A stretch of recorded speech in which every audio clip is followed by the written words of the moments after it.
Halo, selamat malam semuanya. Kembali lagi di channel Sound in the Dark. Kali ini kita akan menceritakan cerita yang ditulis oleh Bri Story dengan judul Horor Hotel Bali.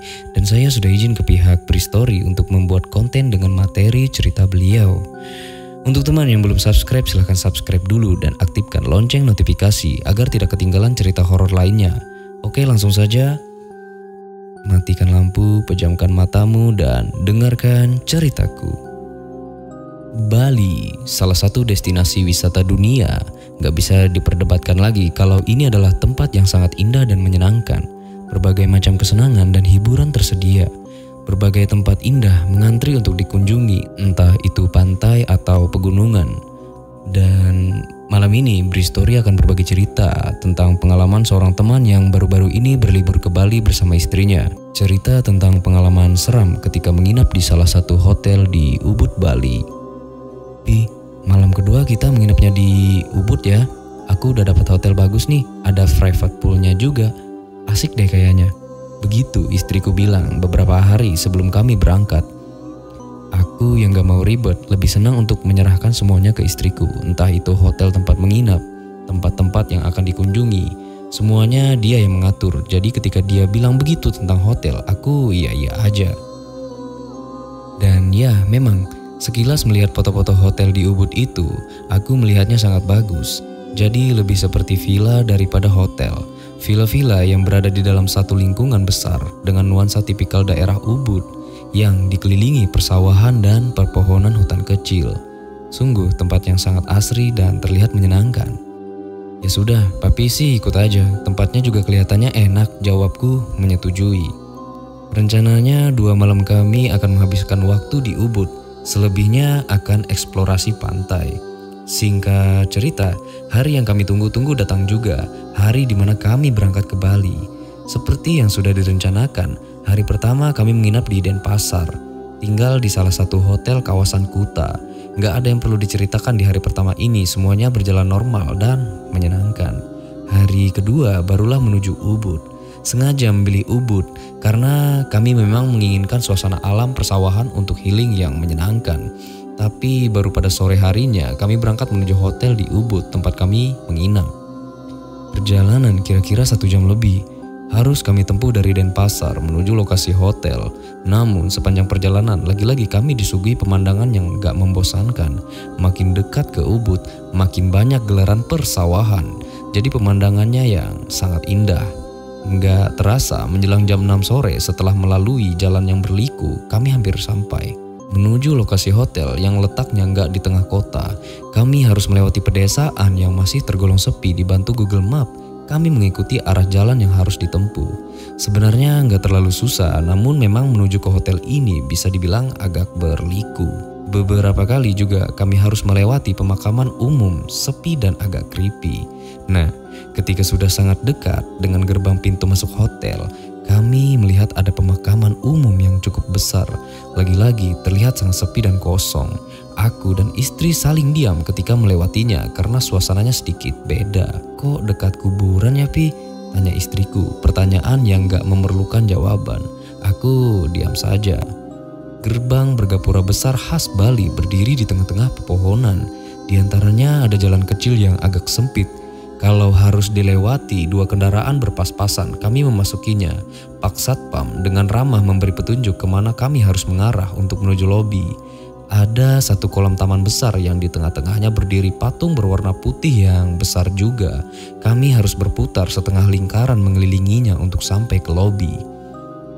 Dari halaman depannya saja hotel ini kelihatannya cukup besar. Ruangan lobinya berbentuk rumah panggung dengan suasana yang nyaman. Ada yang menarik perhatian. Lobi besar ini ternyata hanya ada 1 orang saja yang terlihat, yaitu wanita cantik yang duduk di balik meja penerima tamu.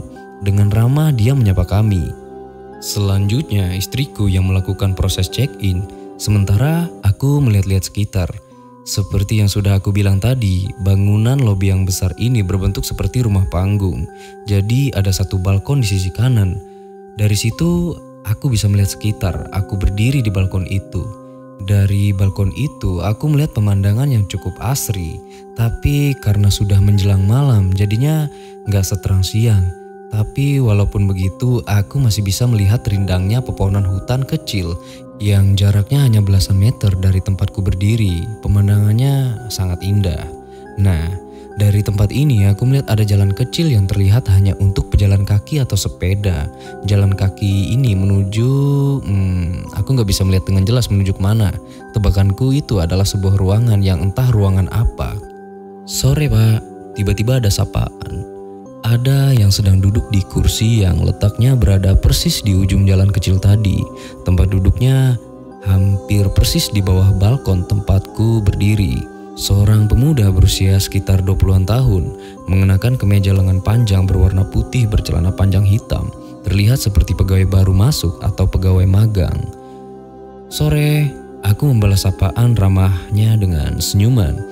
Karena jarak kami hanya beberapa meter, jadinya aku bisa melihatnya dengan jelas. Setelah bersapaan, kemudian pemuda itu mengalihkan pandangannya ke depan, ke hutan kecil di hadapan kami. Aku juga begitu, menatap ke depan, gak lagi melihat ke bawah. Beberapa detik kemudian, istriku memanggil, "Pi, udah, ayo." Ternyata proses check-in sudah selesai. Sebelum kami menghampiri, refleks aku menoleh ke bawah ke tempat di mana pemuda berbaju hitam putih itu duduk. Tapi aneh, ternyata dia nggak ada di tempatnya. Kursinya sudah kosong. Mungkin sudah masuk ke ruangan, begitu pikirku. Tapi masa iya? Hanya dalam 3 atau 4 detik. Tapi ya sudah, aku nggak terlalu memikirkannya. Setelah itu aku langsung menghampiri istriku.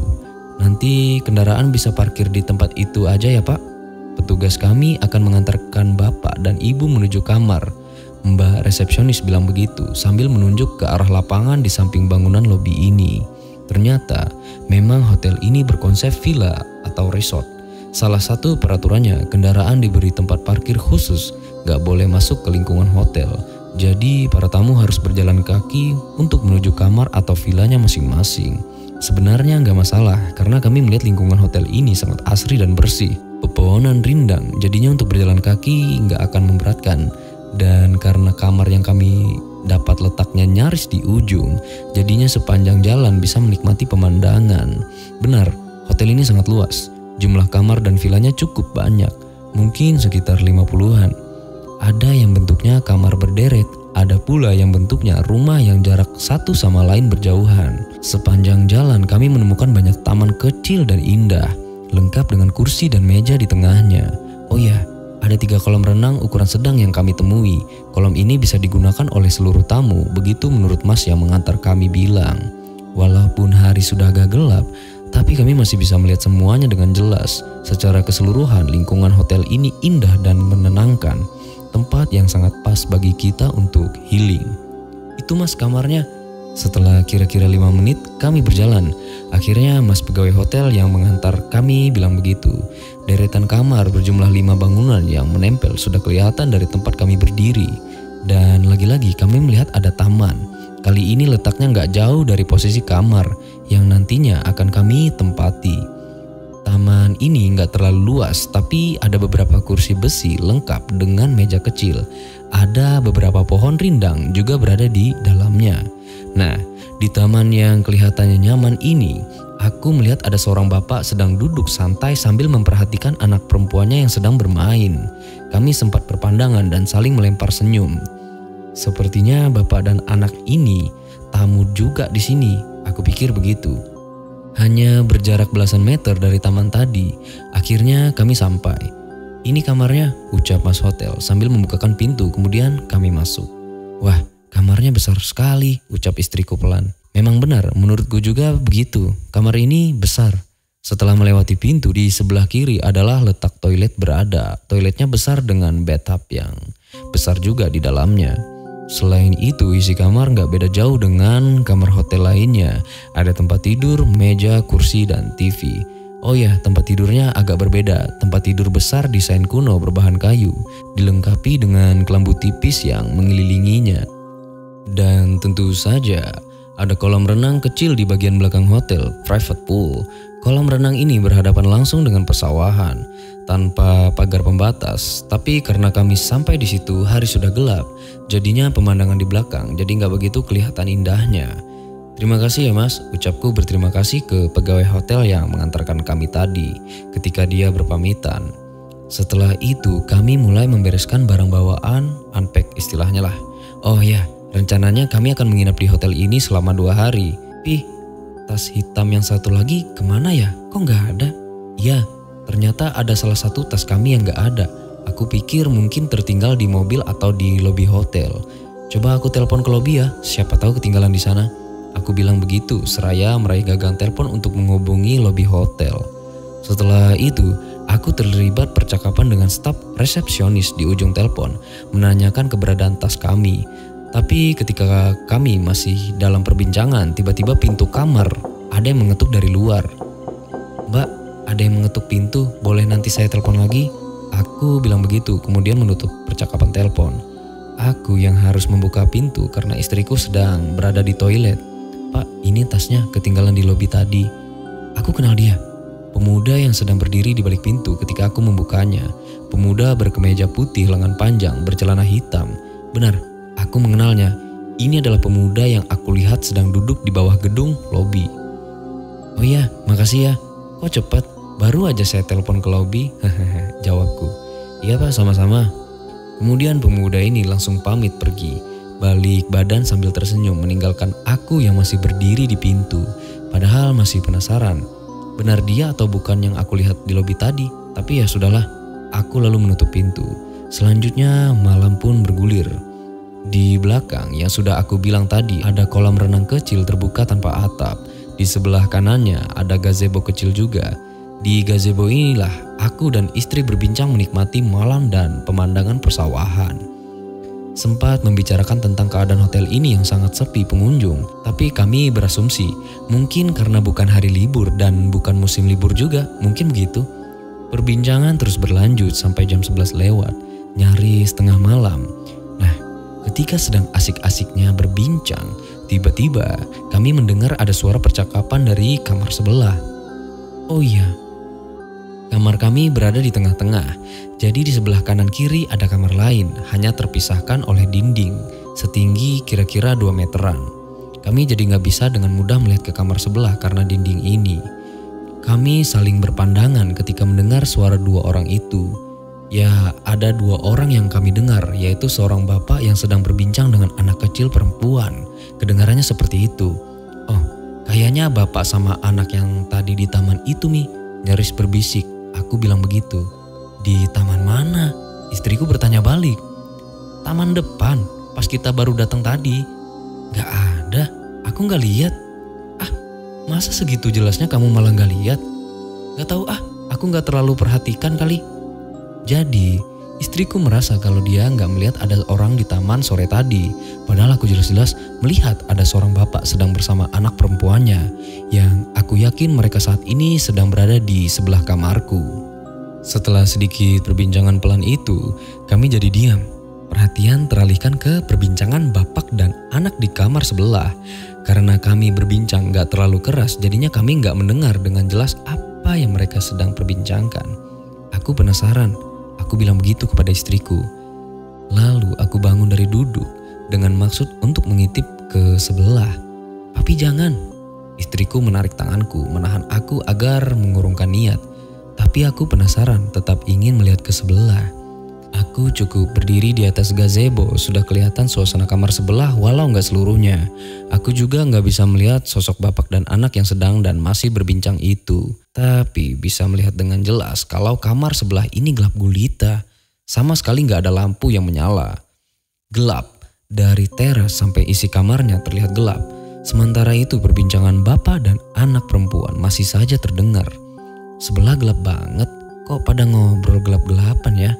Aku bilang begitu pada istriku ketika sudah kembali duduk di gazebo. Mungkin mereka memang suka gelap-gelapan, biarin aja sih. Lagian ngapain juga papi ngintip-ngintip segala, sungut istriku. Suka gak suka kami jadi terus mendengarkan perbincangan di sebelah, karena sangat menarik perhatian. Cukup lama kami mendengarkan yang awalnya gak ada perasaan apa-apa sampai ketika merasa ada yang aneh. Sebelumnya terselip tawa dan canda, tapi lama-kelamaan berubah menjadi tangisan lirih sang anak perempuan. Sementara si bapak seperti sedang bicara dengan nada kesedihan. aku dan istriku menyadari akan hal itu. Kami saling berpandangan, bertanya-tanya. Lama-kelamaan makin aneh. Anak perempuan itu bisa tiba-tiba berubah. Kadang tertawa ceria, lalu menangis terseduh-seduh. Aku merinding, istriku berbisik. Aku juga merasakan merinding, lalu memberi kode tanpa berbicara, mengajak istriku masuk ke dalam kamar. Nah, ada yang aneh dan agak menakutkan ketika kami sedang berjalan di pinggir kolam menuju pintu. Tiba-tiba mendengar suara dari sebelah. "Mau kemana?" Begitu bilangnya. Dan aku yakin kalau itu adalah suara bapak yang sedang di sebelah. Kagetlah kami. Belum selesai, setelah suara "mau kemana", berikutnya kedengaran suara cekikikan anak kecil. Dan kami yakin kalau itu adalah cekikikan anak kecil yang ada di sebelah juga. Merinding. Kami yang sempat berhenti langsung kembali melangkah cepat masuk kamar, menutup pintu lalu duduk di atas tempat tidur. Istriku kelihatan cemas. Aku berusaha menenangkan dengan bilang kalau tadi hanyalah salah dengar. Gak mungkin, orang jelas-jelas suara itu negur kita. "Udahlah Mi, yuk kita tidur aja yuk." Lagi-lagi aku berusaha menenangkan. Kira-kira sudah jam 1 malam, aku masih terjaga di atas tempat tidur. Sementara istriku sepertinya sudah nyenyak. Aku gak bisa memastikan karena posisi tidurnya memunggungi aku. Jujur, setelah kejadian di gazebo tadi, aku jadi agak was-was. Ada perasaan menyesal juga kenapa berani-beraninya coba mengintip ke kamar sebelah. Jadi begini kan akhirnya. Setelah sudah berada di dalam kamar, beberapa kali aku masih mendengar suara tawa anak kecil itu dari kamar sebelah. Samar tapi masih terdengar. Itulah salah satu sebab aku masih belum juga bisa tidur. Lampu kamar sengaja gak aku biarkan gelap seluruhnya. Lampu di dekat pintu depan dan lampu kamar mandi aku biarkan menyala. Oh iya, kamar mandi dan kamar tidur dipisahkan oleh dinding yang sebagian besarnya terbuat dari kaca bening. Jadi dari tempat tidur kami dapat melihat langsung ke dalam kamar mandi, begitu juga sebaliknya. Tentang dinding kaca kamar mandi, ini sebelumnya gak jadi masalah. Tapi ketika sudah tengah malam begini dan ditambahkan kejadian aneh sebelumnya, aku jadi sedikit was-was. Menoleh sedikit saja ke kanan, aku sudah bisa melihat dalam kamar mandi yang besar ini. Masih jam 1 lewat sedikit, ketika aku mendengar sesuatu, ada suara obrolan lagi. Tapi kali ini suara obrolan bukan dari samping, melainkan dari depan kamar, luar. Penasaran, aku kemudian bangun dari tempat tidur lalu berjalan ke pintu dengan langkah perlahan. Makin dekat pintu, makin jelas terdengar perbincangan itu. Sama seperti sebelumnya, perbincangan kali ini juga terjadi antara seorang bapak dan anak perempuan. Aku terus melangkah pelan mendekati pintu, sampai akhirnya langkahku berhenti ketika mendengar kalimat percakapan yang membuat bulu kuduku berdiri. "Kamu mau masuk?" Suara lelaki dewasa. "Mau, Pak." Suara anak kecil perempuan. Mendengar percakapan itu terjadi persis di depan pintu. Saat itu juga aku berhenti melangkah. Anehnya, setelah itu percakapan juga berhenti. Suasana jadi hening, sangat hening. Kemudian aku berjalan lagi menuju tempat tidur. Belum ada suara-suara lagi, tetap sepi. Perasaanku masih gak karuan. Di atas tempat tidur lagi-lagi aku belum juga bisa memejamkan mata. 1 menit, 2 menit, 5 menit gak ada apa-apa. Tapi entah beberapa menit kemudian aku menahan napas karena aku mendengar sesuatu. Ada suara tawa anak kecil itu. Kali ini bukan dari kamar sebelah. Bukan juga dari luar. Tapi dari dalam kamar. Tawa cekikikan yang jelas terdengar karena sumber suara sepertinya memang sangat dekat dari lorong pintu. Ketika masih ketakutan mendengar suara tawa itu, tiba-tiba aku melihat sesuatu yang sungguh sangat menyeramkan.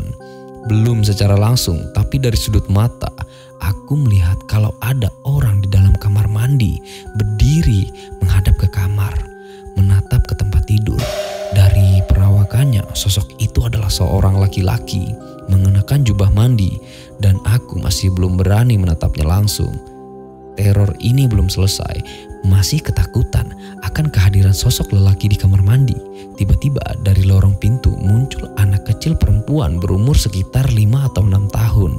Dia berlari kecil di dalam kamar sambil tertawa riang. Gak kedengaran langkah kaki, yang terdengar hanya suara tawanya saja. Ketakutanku, bingung harus berbuat apa. sambil terus berharap istriku tetap lelap di dalam tidurnya. Jangan sampai dia merasakan teror ini juga. Terasa sangat lama anak kecil itu berlarian di dalam kamar. Yang mengerikan, dia sesekali berlari mendekat ke sebelahku, berlari di samping tempat tidur. Dengan wajah pucatnya sesekali juga dia menatapku, tersenyum datar tanpa ekspresi. Sampai akhirnya anak kecil itu berhenti berlari. Dia berhenti di pojok kamar samping lemari TV. Dia diam di sudut itu, berdiri dalam remang gelap, menatap ke arahku. Dan entah apa yang ada di pikiran, tiba-tiba aku menoleh ke arah kamar mandi. Di dalam kamar mandi masih terlihat sosok bapak berjubah mandi itu, masih dalam posisi yang sama, diam menatap ke tempat tidur. Di titik inilah nyaliku goyah, gak bisa berbuat apa-apa selain berdoa. Sambil memejamkan mata, aku meminta pertolongannya. Tiba-tiba istriku membalikkan badannya lalu memelukku erat. "Papi," dia menyebut namaku dengan suara gemetar ketakutan. "Berdoa, Mi," bisikku. Saat inilah aku baru sadar kalau ternyata istriku juga mendengar dan melihat semuanya. Cukup lama kami berdoa sambil terpejam. Sampai akhirnya beberapa saat kemudian aku berani membuka mata. Sosok seram bapak dan anak itu sudah gak ada. Sudah gak berada di dalam kamar lagi. Sudah gak ada, Mi. "Pi, kita harus pergi dari sini. Aku gak mau, serem, Pi." Istriku bilang begitu. Ya sudah, tanpa berdebat aku langsung setuju. Bergegas kami berganti baju lalu keluar kamar, pergi menuju kendaraan. Selesai? Belum. Perjalanan dari kamar menuju parkir kendaraan cukup jauh, kurang lebih 5 menit berjalan kaki. Selama perjalanan sangat sepi karena memang masih jam 2 pagi ditambah hotel yang sepertinya sepi penghuni. Kami berjalan cepat, bergegas agar sampai tempat parkir. Entah ketika sudah beberapa menit perjalanan, kami yang tadinya hanya bergandengan tangan, tiba-tiba istriku memeluk erat. Kembali terlihat ketakutan. "Sebelah kiri, Pi, balkon atas." Istriku bilang begitu. Aku refleks menoleh ke tempat yang dia maksud. Benar, di salah satu villa bertingkat, di balkon atasnya ada berdiri sosok bapak-bapak berjubah mandi dan seorang anak kecil perempuan. Sosok yang sepertinya tadi mampir ke kamar kami. Mereka berdua berdiri memperhatikan dalam remang gelap. Makin cepat langkah kami melihat itu. Mengerikan. Syukurlah akhirnya sampai juga di parkiran. Setelahnya bergegas kami meninggalkan hotel mencari tempat yang masih ada orang berkegiatan. Paginya kami kembali ke hotel untuk mengambil barang-barang. Kami memutuskan untuk gak jadi menginap 2 malam, memilih pindah ke hotel yang lain. Singkat kata, setelah sarapan kami langsung check out. Ada percakapan dengan resepsionis ketika kami menyerahkan kunci. "Pak, maaf, kemarin tasnya ketemu?" tanya Mbak resepsionis. "Oh, ketemu, Mbak. Kan diantarkan oleh pegawai hotel. Maaf saya belum kasih tahu ya," jawabku. "Oh, begitu. Maaf, Pak. Bapak ingat pegawai hotelnya siapa?" tanya lagi. "Sepertinya pegawai magang berseragam hitam putih," jawabku lagi. "Oh, baik, Pak." Mbak resepsionis ini kelihatan aneh, bicaranya gugup, gak tahu kenapa. Tapi kami gak ambil pusing dengan itu, cuma ingin cepat pergi dari hotel menyeramkan ini. Setelah selesai, kami lalu kembali ke mobil dan langsung pergi. Tapi masih penasaran, aku merasa ada yang gak beres. Sebelum keluar di pos satpam, aku berhenti lalu turun dari mobil.